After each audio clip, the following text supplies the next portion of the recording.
देखो, तो आज अपन स्टार्ट कर रहे हैं application of dimension analysis. Dimensions उसके लिए आपको सारे याद होने चाहिए, बहुत जरूरी है। उसके बाद ही आप इस टॉपिक को समझ पाएंगे। तो सबसे पहला जो एप्लीकेशन डिस्कस करने वाले हैं, to derive a formula using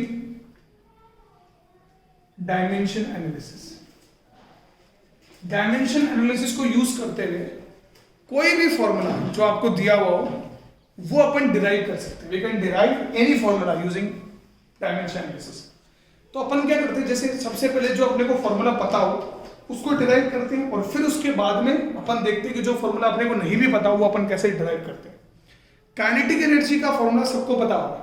क्या है काइनेटिक एनर्जी का फॉर्मूला? बोलो। Half n v square. सबको पता, कोई प्रॉब्लम नहीं। तो उसी तरह का एक क्वेश्चन आता है, जैसे वो बोलता है कि काइनेटिक एनर्जी डिपेंड्स अपॉन बोलेगा किस पे डिपेंड करता है? मास पे डिपेंड कर रहा है और वेलोसिटी पे डिपेंड कर रहा है। किस पे डिपेंड कर रहा है? मास, मतलब फॉर्मूले में जो जो क्वांटिटीज आने वाली है वो तो आपको पहले ही दे देगा कि ये क्वांटिटी जो है फॉर्मूले में आने वाली है। तो अगर अपन इसको देखें तो अपने को सॉल्व कैसे करना है? सॉल्यूशन में देखो ध्यान से स्टेप फॉलो करना है। यहाँ दो क्वांटिटीज है, तो उन हर क्वांटिटी का एक सिंबल बना लो। जैसे मास का सिंबल आप एम बना लो, मास है तो भी मास का सिंबल मैंने एम बना लिया। चलो मास का सिंबल मैंने एम बना लिया, छोटा एम, और वेलोसिटी का सिंबल मैंने वी बना लिया।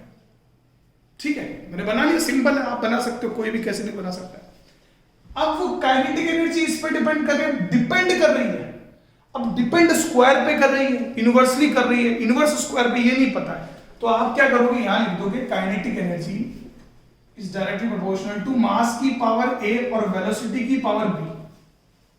अब यहां पर ए 1 होता तो डायरेक्टली प्रोपोर्शनल टू मास होता, -1 होता तो इनवर्स आ जाता, स्क्वायर होता तो कुछ भी होता, ये अपने को नहीं पता।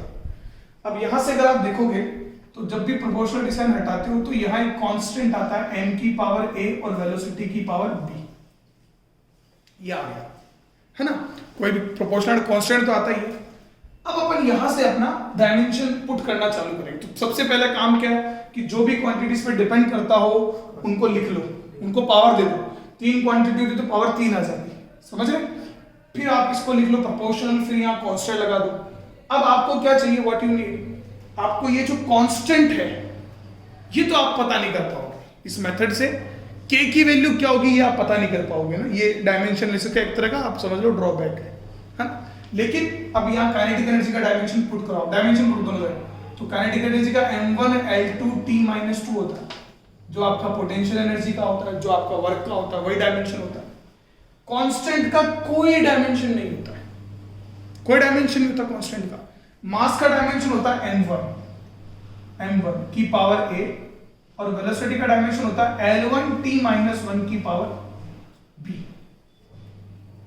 ठीक है, अब जो जो डायमेंशन है वो डायमेंशन पुट कर दो, आप कर दिया। अब आप क्या करोगे, इधर देखो, अब ये left hand side m1 L2 T-2, ठीक है बेटा, और यहां आ जाएगा m की पावर a, L की पावर b और t की पावर -b आप लिख सकते। ठीक है, m की पावर a, L की पावर b, t की पावर -b लिख सकते हैं। देखो 1 है तो a आ गया, यहाँ b और यहाँ -b, सारी पावर लिख दोगे आप। अब आप जो लेफ्ट हैंड साइड और राइट हैंड साइड जो पावर्स हैं उनको आप कंपेयर करोगे। ध्यान देना जो मेथड चलना। तो इधर m की पावर कितनी है बेटा? 1। इधर कितनी m की पावर? a। तो a की वैल्यू कितनी आएगी? 1। इधर l की पावर कितनी है? b। इधर l की पावर कितनी है? 2। तो b कितना आएगा? 2 आएगा, बिल्कुल सही, b विल बी 2। तो ये बेटा आपको समझ में, आपको a और b तो चाहिए था। ठीक है, तो काइनेटिक एनर्जी में आप अगर पुट करोगे, kinetic energy can be as constant m की पावर 1 और वेलोसिटी की पावर 2। समझ में? तो आप देखो ये फॉर्मूला आ गया आपका half m v square, but आप वो हाफ जो है वो आप डिटरमाइन नहीं कर सकते। हाफ आप डिटरमाइन नहीं कर सकते, बाकी आपने सब डिटरमाइन कर दिया। तो बताओ इसमें कोई प्रॉब्लम नहीं है, मुझे नहीं लगता ना। तो इस तरह से आपको मेथड फॉलो करना। एक बार इसको अच्छे से नोट कर लो सब बच्चे। ये देखो बेटा आपकी स्क्रीन पे अगला सवाल, कि उसी की तरह का सवाल है, power depends upon force and velocity, derive it's formula. Screen pose करके कर सकते हो सब। अब देखो आप, तो पावर डिपेंड कर रहा है, पावर का सिंबल ले लिया P, डिपेंड्स अपॉन फोर्स की पावर A लिख दो और वेलोसिटी की पावर B लिख दो। भाई दो लिख दो, क्या दिक्कत वाली बात है, कोई दिक्कत वाली बात थोड़ी। अब आप क्या करोगे, पावर का डायमेंशन लिखना आपको, तो पावर का डायमेंशन क्या होता है, देखो ध्यान से देखो, वर्क डन अपॉन टाइम, तो m1 L2 क्या होता है बताना, पावर का dimension work done upon time, work done का क्या होता है m1 L2 t-2 upon time, तो t-3 होगा, ये पावर हो गया। यहाँ कांस्टेंट आएगा, आप चाहो तो वो स्टेप मैंने मिस कर दिया, कांस्टेंट का कोई डायमेंशन नहीं होता है, फोर्स का डायमेंशन होता है m1 L1 t-2 की पावर a, और वेलोसिटी का डायमेंशन क्या होता है बेटा, L1 t-1 की पावर b। मेरे साथ आप क्वेश्चन की प्रैक्टिस करते जाओ, कोई प्रॉब्लम नहीं है।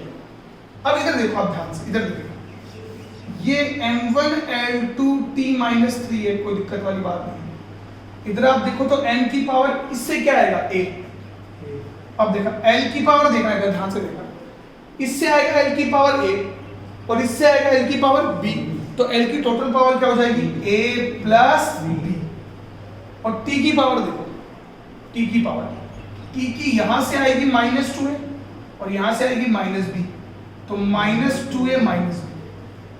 ठीक है, अब क्या रहेगा कि आप लेफ्ट हैंड साइड और राइट हैंड साइड जो पावर जो है वो आप कंपेयर कर लो, कोई दिक्कत वाली बात नहीं। यहाँ n की पावर है, यहाँ n की पावर 1 है, तो a 1 आ गया, कोई प्रॉब्लम नहीं है। यहाँ a प्लस बी 2, यहाँ a प्लस बी और यहाँ 2 है, तो a प्लस बी 2 के बराबर है। अब a प्लस बी 2 के बराबर है, उसमें आपको a पता है, तो आप यहाँ से लिख सकते हो 1 प्लस बी किसके बराबर है 2 के, तो b किसके बराबर आ गया 1 के। लो, t का पावर कंपेयर करने की जरूरत नहीं, a 1 आ गया, b 1 आ गया, तो आप क्या लिख सकते हो, power equal to constant f की पावर 1 v की पावर, कांस्टेंट की वैल्यू अपन नहीं बता सकते, तो इस तरह से आप पावर का फॉर्मूला आ गया, है ना, बहुत आसान है, आप इसको नोट कर लो अच्छे से।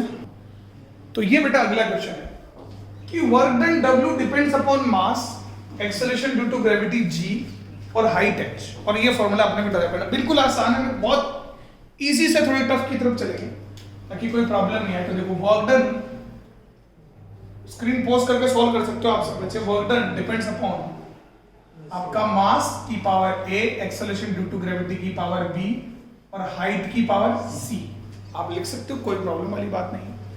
अब देखो आप वर्क डन जो होता है कांस्टेंट, आप वो लाइन चाहो तो लिख दो, अदरवाइज कोई दिक्कत नहीं है, GBHC। वर्क डन का डायमेंशन होता है m1 L2 t-2, ये आपको याद होने चाहिए। कांस्टेंट का कोई डायमेंशन नहीं होता, मास का डायमेंशन होता है m1 की power a, acceleration due to gravity का होता है L1 t-2 की पावर b, और हाइट क्या, height is a short of distance, तो L1 ही होता है डायमेंशन। अब ये एक्सेलरेशन ड्यू टू है, तो एक्सेलरेशन चाहे किसी के कारण भी, आपके कारण, मेरे कारण, दुनिया में किसी के कारण भी, तो ये रहेगा। अब आप देखोगे इधर तो m की पावर यहां पर क्या आएगा a, l की पावर देखो आप, b यहां से आया और c यहां से आया, तो b प्लस c हो गया, ठीक है। और t की पावर आप देखो, नजर रखना बिल्कुल, -2b, और इधर आएगा n1 L2 t-2, ठीक है।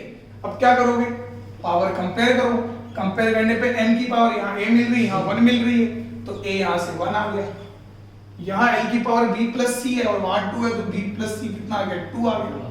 फिर वहां पर क्या -2, सब एक बार लिख लिया करो पहले, -2b, -2 माइनस से माइनस का मतलब b की पावर कितनी आ रही है 1, तो दो तो सॉल्व हो गए, a1 आ गया, सॉरी b1 आ गया, a1 आ गया, b1 आ गया, दो तो सॉल्व हो गए, ठीक है। अब c की बात कर दो, तो b प्लस c आपका 2 है, तो मतलब 1 प्लस c जो 2 है, तो c कितना आ गया बेटा 1, तो आप देखो सब 1 आ गया, मतलब m की पावर भी 1 है और g की पावर भी 1 है, तो मतलब कांस्टेंट इक्वल टू mgh, और आपको पता ही होता ही है पोटेंशियल एनर्जी का फॉर्मूला होता है वर्क डन, ठीक है। So this is the question, आप नोट कर लो अच्छे से इसको।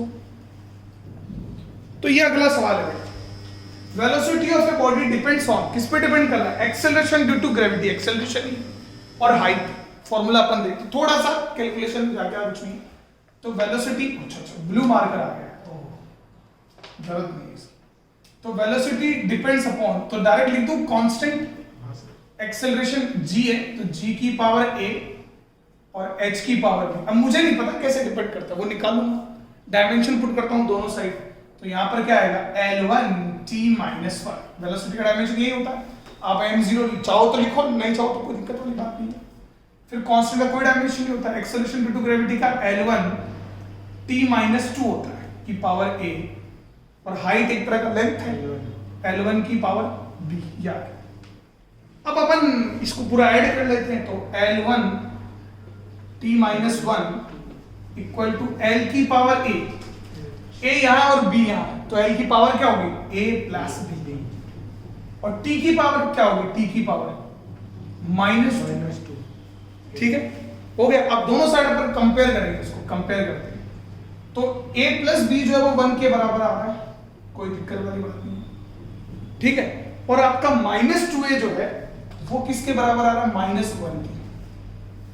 ठीक है, तो a प्लस b जो 1 के बराबर आ रहा है और माइनस 2a माइनस 1 के बराबर आ रहा है, तो आप यहां से a आराम से निकाल सकते हो। a आपका लग गया हाफ, a हाफ लग गया, कोई दिक्कत वाली बात नहीं। तो आपको पता हाफ प्लस b जो होगा वो 1 के बराबर होगा, समझ रहे हो।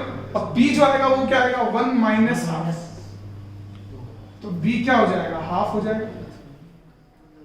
तो a हाफ हो गया, b हाफ हो गया, तो वेलोसिटी को आप क्या लिख सकते हो, देखो ध्यान से, k तो पता नहीं कर सकते, g half h half. Half क्या होता है बेटा रूट होता है।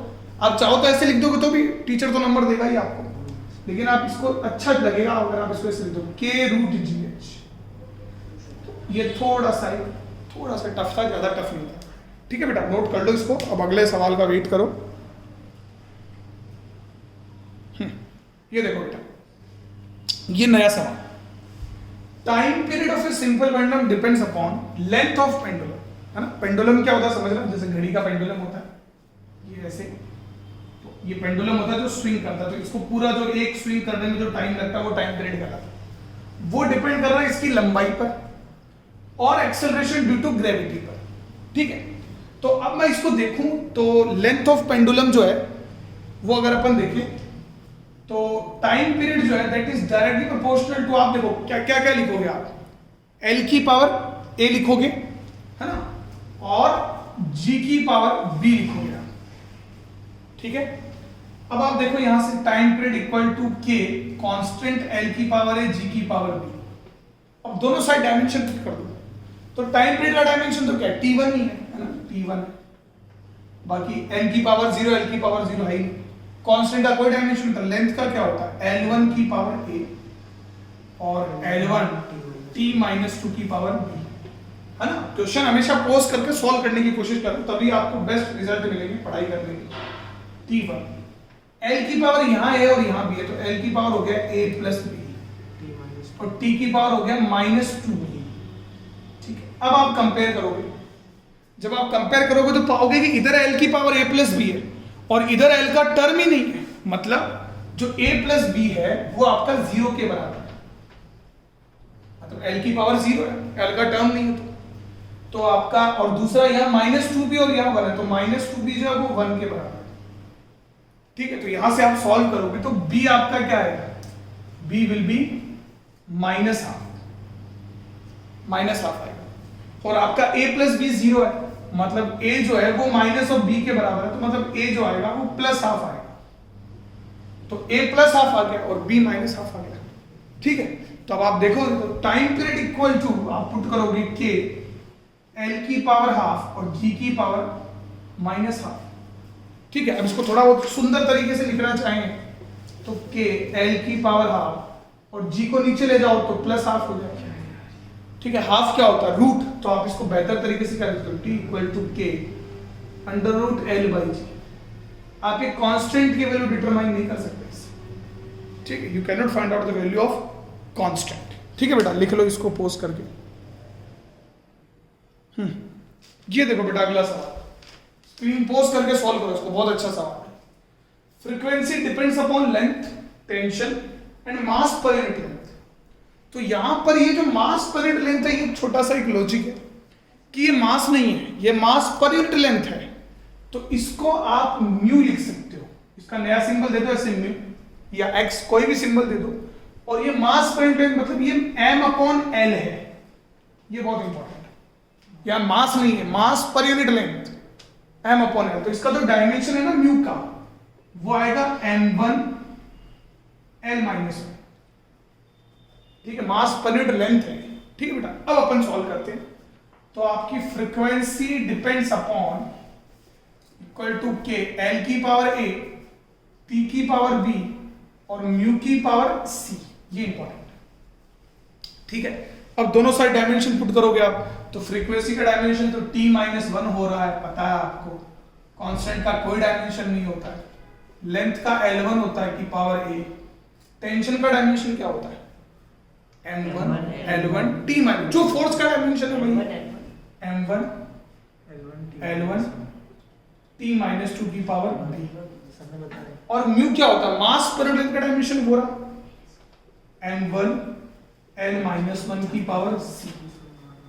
ठीक है, अब अपन इसको पूरा ऐड करते हैं। इधर देखो ध्यान से, n की पावर यहां पर क्या है? a, b यहां से आएगा, c यहां से आएगा, तो b प्लस c।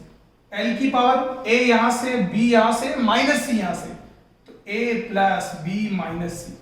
t की पावर सिर्फ और सिर्फ यहां से आ रहा है माइनस 2b, और इधर देखेंगे तो सिर्फ t माइनस 1 आ रहा है। यहां n की पावर b प्लस c, यहां a plus b minus c है, यहां माइनस 2b है, इधर n की पावर कुछ है ही नहीं, तो b प्लस c जो है वो 0 के बराबर आ गया। a plus b minus c जो वो भी 0 के बराबर आ गया। ठीक है, कुछ है ही नहीं। माइनस 2b किसके बराबर आया? माइनस 1 के। तो b किसके बराबर आ गया? हाफ के। बस एक चोटी पकड़ लो आप, फिर हो जाएगा। b आपका हाफ आ गया। अब b हाफ जो है वो आप उठा के यहां पुट कर सकते हो। तो आपको पता है c जो है वो माइनस b है इस इक्वेशन से, तो c आपका माइनस हाफ आ जाएगा। ठीक है बेटा, c माइनस हाफ आ गया। अब b आ गया, c आ गया, a चाहिए, तो इस इक्वेशन से आप क्या लिख सकते हो? a पता नहीं है, b आपका हाफ है और c माइनस हाफ है, तो माइनस माइनस क्या हो जाएगा? Plus half equal to 0। तो a कितना आ जाएगा बेटा? ये 1 हो जाएगा, और उधर चला जाएगा तो माइनस 1, a माइनस 1 आ जाएगा। ठीक है, तो तीनों चीजें आ गए, a आ गया, b आ गया, c आ गया। अब आप क्या लिखोगे यहां पर? फ्रीक्वेंसी इक्वल टू कांस्टेंट, तो कांस्टेंट है, l की पावर कितनी है? माइनस 1। ध्यान देना, l की पावर a जो है a वो माइनस 1 है, t b है, तो b आपका हाफ है, और म्यू जो है वो क्या बेटा? माइनस हाफ है। इसको माइनस वाली पावर को प्लस बनाते हैं, तो फ्रीक्वेंसी का इम्पीडेंस k t की power half upon l mu की पावर हाफ। अब ये हाफ हाफ को क्या लिख सकते हैं? दोनों को रूट ले सकते हैं, तो फ्रीक्वेंसी का फॉर्मूला आया k upon l under root t by b। ठीक है बेटा, दिस इज द फॉर्मूला, है ना बेटा? ये लास्ट फॉर्मूला है। इसमें मास पर यूनिट लेंथ जो है वो लॉजिक था। तो ये बेटा नया question, force depends upon coefficient of viscosity, radius and velocity v। आप सबको ये क्वेश्चन खुद सॉल्व करना है। ठीक है बेटा, और खुद सॉल्व करके आपको इसका आंसर जो है वो कमेंट बॉक्स में देना है। ठीक है, कि आपकी ये जो है पावर, इसकी पावर क्या आएगी, इसकी पावर क्या आएगी, इसकी पावर a b c की वैल्यूज क्या आएगी। देखते हैं कौन कौन देता जवाब। दूसरी बात, अब अगले लेक्चर में मैं अगली एप्लीकेशन लूंगा, फिर अगले लेक्चर में और अगली एप्लीकेशन लूंगा, तीनों एप्लीकेशन पढ़ाऊंगा, और जब तीनों एप्लीकेशन कंप्लीट हो जाएंगी, तो ये तो मैंने बहुत इंट्रोडक्टरी सवाल दिए हैं, तब मैं एक और वीडियो बनाऊंगा, उसमें मैं बहुत अच्छे अच्छे सवाल जो कॉम्पिटिटिव एग्जाम में आए हुए हैं इस टॉपिक पर बेस्ड, वो सारे के सारे सवाल उसमें करेंगे। ठीक है बेटा, लाइक करो, शेयर करो, और अगर सब्सक्राइब नहीं किया है तो सब्सक्राइब भी करो। Thank you.